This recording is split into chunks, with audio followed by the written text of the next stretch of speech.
Hey guys, we're going to jump quickly into this because we have information that Todd has responded, y'all, and it is ugly. It is going to get ugly because what I anticipated to happen has really happened. Todd wants everything. She don't miss nothing, got the scoop on lock. Spilling all the tea while it's still too hot.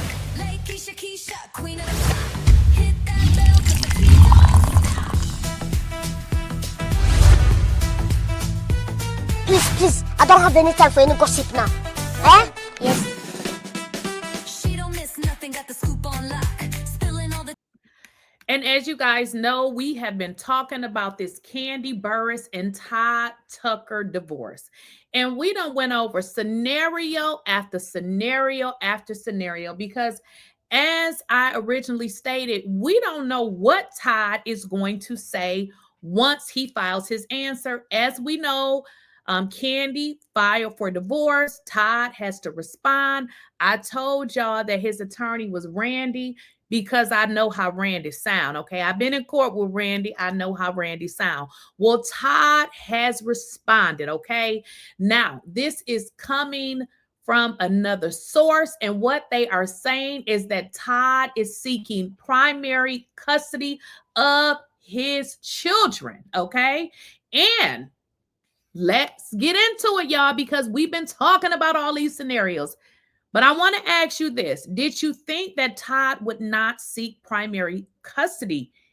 From what we don't know their business, but if Kandi is out of town doing jobs, she working, honey, she got jobs, who is taking care of the children? That would make sense. It's nothing wrong with dads having primary custody of the children. It don't mean that Kandi can't see her children. It probably works out better for her anyways, because if she has to go somewhere and she got the kids, I would imagine she would rather for their dad to have them like he has them now, opposed to some babysitter or whoever she would have to bring in to keep her children. And if you guys know anything about the court, a judge will go with a parent before somebody else. Okay. Now, this is going to shake y'all to y'all soul. And I know you're going to be in the chat saying, well, Mama Joyce said this. Mama Joyce said that. Listen, I like Mama Joyce. I like my mama too. But one thing I would not take, what is that? The word I'm looking for. You cannot tell me something about, especially a marriage, if you done had 3 to 4 unsuccessful marriages. Okay, so we know Mama Joyce, nice lady. Well, she ain't nice, but Kandi's mother. Okay, she had everything to say about Todd, but I'm gonna say this: I trust Kandi's judgment. She's smart. She didn't get, rich by being dumb. Okay, so I trust her judgment. I think Mama Joyce is overbearing. Let's just call it what it is. But Todd has also raised concerns about the prenuptial agreement. Now, according to the legal documents, Todd says he hopes he and Carrie, oh my God, him and Kandi can resolve everything amicably. But in the unlikely event they're unable to reach a custody agreement, he intends to move forward with his request for primary physical custody. Okay. He wants to have final decision making authority. Todd noted that their 2 children are currently living with him in Georgia while Kandi manages out of state work obligations. So let's make a correction to something I previously stated. Maybe he didn't move out. If you guys recall, I said that when Kandi said they were separated, it did not have to mean that he had moved out of the property. Because according to this, Todd say, hey, these kids are living with me. So does that mean he's still in the house?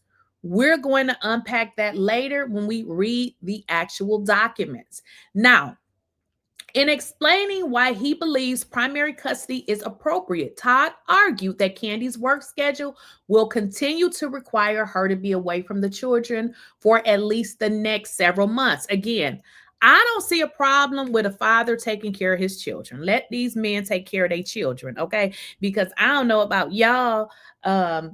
mine could have went with the daddy too. Okay, I'm just saying, but there's nothing wrong with this. Like Kandi is worldwide, honey. She got to be on the go. Okay, so what he stated is he emphasizes that he recognizes that Kandi, and this is good that he said this because everything don't have to be ugly, although this gonna get ugly. He recognizes, now he said this, that Kandi is a loving and capable parent and remains sincerely hopeful that prior and continued discussions between the parties will bring about a full resolution of all matters. So he ain't dragging Kandi. He says she's a willing, capable mother. He ain't saying there's nothing wrong with her parenting. He's strictly saying she is working. Okay. So if she's working, who else gonna take care of the kids? Okay. That is what he said. Todd further addressed that their prenuptial agreement, and he suggested that he felt pressure when signing it ahead of their 2014 wedding. Now, I told y'all I wasn't there, but to watch it, it seemed like pressure, the pressure of Todd, why you ain't signing this? Why you need to talk to your attorney? Yada, yada. It seemed like pressure to me, okay? And it's some more information with regards to that prenup, but I'm just going to give y'all a high-level overview because I got a longer video coming. Well, I'll break it all down. Okay. Now, Todd said he did feel pressure. That is a reason to throw it out. Obviously, he has to have proof. In his response to Kandi's recent divorce petition, his legal team claimed that the document was presented to Todd without Todd even having an attorney. Now, Kandi, you know that your husband that you was going to marry should have had an attorney before providing him that document. That's a little bit shady, okay? So if this says that Todd didn't have counsel when that document was provided, it says even though Kandi's then counsel attorney had communicated previously with Todd's team regarding a potential prenuptial agreement, the filing continued. These circumstances raise substantial questions concerning, what do y'all think I'm going to say? The enforceability of the prenuptial agreement. Okay, that is what it said. And I don't know what y'all gonna say in the chat, but here's the deal. It is what it is. And I need to let y'all know something, and you should know this. If you marry somebody who got less than you, way less than you, and you get a divorce, yeah, you're going to have to give them something, honey. I just want to let y'all know. So I'm like, hey, I expected this to happen. And again, we watched this thing on TV.